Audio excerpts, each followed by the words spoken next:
கர்த்தருடைய நாமத்துக்கு ஸ்தோத்திரம் உண்டாவதாக. காணிக்கை போடுவதிலே உற்சாகமாய் கொடுக்கிறீர்களா, இல்லை வேண்டா வெறுப்பாக போடுகிறீர்களா?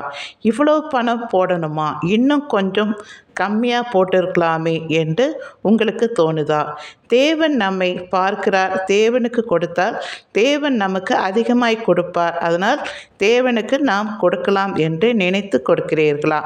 தனக்குன்னு இருந்ததே அதுதான், அதை தனக்குன்னு வைத்து கொள்ளாமல் அந்த 2 காசையும் போட்ட அந்த விதவை போல் இருக்கிறீர்களா?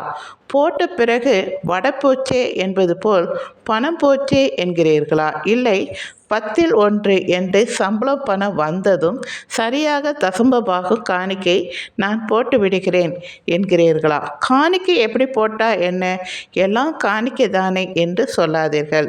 காணிக்கையிலே ஒரு உண்மை இருக்க வேண்டும். நேர்மையாகவும் அன்பாகவும் பாசமாகவும் உற்சாகமாய் சரியாய் தேவனுக்கு கொடுக்க வேண்டும்.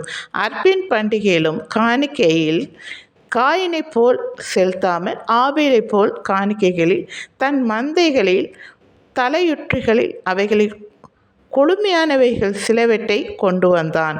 அங்கே வேத வசனம் சொல்லப்பட்டிருக்கிறது, ஆபேலையும் அவன் காணிக்கையும் கர்த்தர் அங்கீகரித்தார்.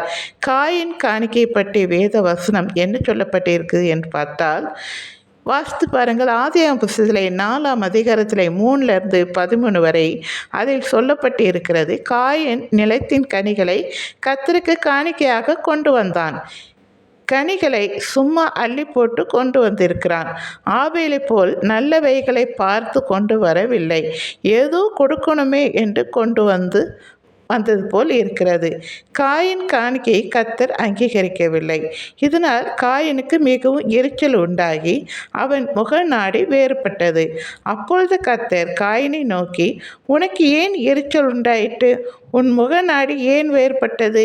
நீ நன்மை செய்தால் மேன்மை இல்லையோ என்றார். அப்பொழுது அவன் நல்லதை செய்யவில்லை என்பது இதிலிருந்தே தெரிந்து கொள்ளலாம்.